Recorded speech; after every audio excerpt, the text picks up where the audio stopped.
మహాభారత యుద్ధం ముగిసింది, ధర్మం గెలిచింది, పాండవులు విజయం సాధించారు అని మనం అనుకుంటాం. కానీ అదే రాత్రి జరిగిన ఒక భయంకర సంఘటన ఆ విజయాన్నే శాపంగా మార్చిందని మీకు తెలుసా? కురుక్షేత్ర యుద్ధం ముగిసింది. 18 రోజుల పాటు రక్తం తాగిన భూమి చివరకు నిశ్శబ్దంగా పడుకుంది. కౌరవులు నశించారు, ధర్మం నిలిచింది, పాండవులు గెలిచారు. కానీ ఆ విజయంలో ఆనందం లేదు. ఎందుకంటే ప్రతి గెలుపు వెనుక సొంత వాళ్ళ రక్తం ఏరులై ప్రవహిస్తుంది. ఆ రాత్రి అర్ధరాత్రి చీకటి అన్నింటినీ తన ఒడిలో కప్పేసింది. అందరూ అలసటతో గాఢ నిద్రలో ఉన్నారు. అప్పుడే ఒక నీడ నిశ్శబ్దంగా పాండవ శిబిరంలోకి చొరబడింది. అతడే అశ్వత్థామ. తండ్రి ద్రోణాచార్యుడి మరణం, స్నేహితుల నాశనం, అవమానం ఇవన్నీ కలిసి అతని హృదయంలో ప్రతీకారాగ్నిగా రగులుకొన్నాయి.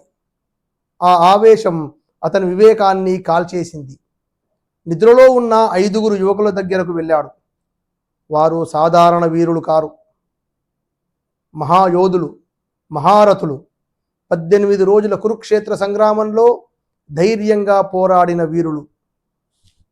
కానీ ఆ రాత్రి యుద్ధభూమిలో కాదు, నిద్రలో ఉన్నప్పుడు, యుద్ధానికి సిద్ధంగా లేనప్పుడు నిర్దాక్షిణ్యంగా హతమార్చబడ్డారు.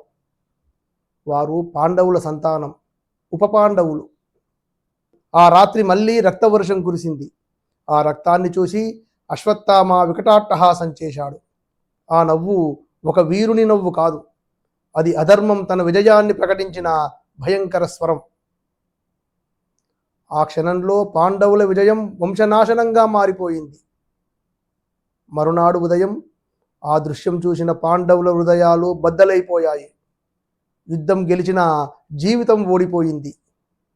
యుద్ధంలో ఎవరు గెలిచినా చివరికి మిగిలేది వైరాగ్యమే.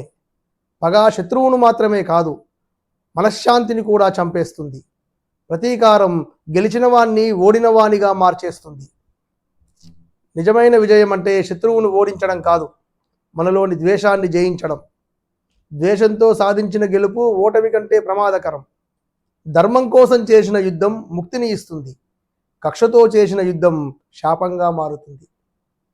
మహాభారతంలోని ఇలాంటి లోతైన రహస్యాలు, ఆధ్యాత్మిక విశ్లేషణలు తెలుసుకోవాలంటే హంసవాహిని యూట్యూబ్ ఛానల్ను ఇప్పుడే సబ్స్క్రైబ్ చేసుకోండి. లింక్ బయోలో ఉంది. జై శ్రీరామ్.